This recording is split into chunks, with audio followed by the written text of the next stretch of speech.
उत्तर प्रदेश की सियासत में दलित क्यों है किंग मेकर। 403 में से 84 सीटें आरक्षित, 20% आबादी, सत्ता की असली कुंजी किसके पास। उत्तर प्रदेश की राजनीति में दलित वोट बैंक हमेशा ही निर्णायक रहा है। अब इस मामले पर सपा प्रमुख अखिलेश यादव और बसपा चीफ मायावती आमने सामने आ गई हैं। जहां एक तरफ समाजवादी पार्टी के राष्ट्रीय अध्यक्ष अखिलेश यादव ने 15 मार्च को मान्यवर कांशीराम की जयंती मनाने का ऐलान किया है, वह भी पीडीए के रूप में, जिसके बाद मायावती अखिलेश यादव के ऊपर फायर हो गई हैं। मायावती ने अखिलेश यादव को दलित विरोधी और धोखा देने वाला बताया है। ऐसे में किसी भी समाज का वोटर रहा हो, कभी भी परंपरागत वोटर नहीं रहा है। वह सत्ता के साथ साथ समय के साथ साथ बदलता रहा है। अगर हम दलित वोटर की ही बात करें तो दलित वोटर 1984-89 तक कांग्रेस के साथ रहा। उसके बाद जब कांशीराम जी ने पार्टी बनाई तो बसपा के साथ आ गए और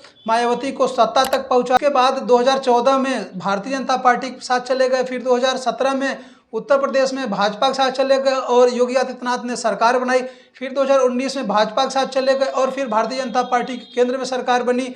उसके बाद 2022 में भी भारतीय जनता पार्टी के पास चले गए, फिर भाजपा ने सरकार बना ली। मतलब यह कि दलित वोटर हो या कोई भी वोटर, किसी के बाप की बपौती नहीं रही है। अब बात उत्तर प्रदेश के दलित वोटरों की। ऐसे तो उत्तर प्रदेश में दलित वोटरों की जो जनसंख्या है वह 20% है, लेकिन उत्तर प्रदेश के कुछ ऐसे जिले हैं जहां पर इनकी जनसंख्या 20% से बढ़ करके 40 से 50% तक दलित वोटर हैं। ऐसे में अब 2022 के विधानसभा चुनाव की बात कर लेते हैं। 403 विधानसभा सीटों में से 84 सीटें आरक्षित है, जिसमें से 20 सीटों पर समाजवादी पार्टी को जीत मिली थी, जबकि 63 सीटों पर भारतीय जनता पार्टी को जीत मिली थी। और भारतीय जनता पार्टी 2022 में फिर से सत्ता में आई थी और एक सीट पर राजा भैया की पार्टी को जीत मिली थी। यानी साफ है, जो दलित आरक्षित सीटों पर जो बढ़त बना लेता है उसकी सरकार बन जाती है। ऐसे में दलित वोटरों को लुभाने के लिए सपा, बसपा, भाजपा, कांग्रेस कोई भी पीछे नहीं है। 2024 के लोकसभा चुनाव के दौरान समाजवादी पार्टी और कांग्रेस ने गठबंधन किया और संविधान बचाओ का नारा दिया,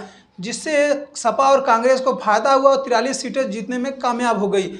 अब जब सपा ने 15 मार्च को मान्यवर कांशीराम जी की जयंती मनाने का ऐलान किया है, जबकि बसपा अपने आप को बहुजन आंदोलन के और बहुजनों की हितैषी बता रही है और कह रही है कि मैं बहुजनों की असली वारिस मैं ही हूँ। ऐसे में 2027 की तैयारी अभी से ही और आने वाले दिनों में उत्तर प्रदेश के विधानसभा चुनाव को देखते हुए सभी दल दलितों को लुभाने में जुटे हुए हैं। जहां भारतीय जनता पार्टी सामाजिक न्याय और सरकारी योजनाओं को देकर लुभाने का प्रयास कर रही, वहीं पर समाजवादी पार्टी पीडीए का नारा दे करके और मान्यवर कांशीराम जी की जयंती मना करके अपनी तरफ लुभाने का प्रयास कर रही है। जबकि अक्टूबर 2025 में बसपा ने एक बड़ी रैली लखनऊ में की और बसपा एक बार फिर से अपने वोटरों को अपने पास लुभाने की और साधने की कोशिश कर रही है।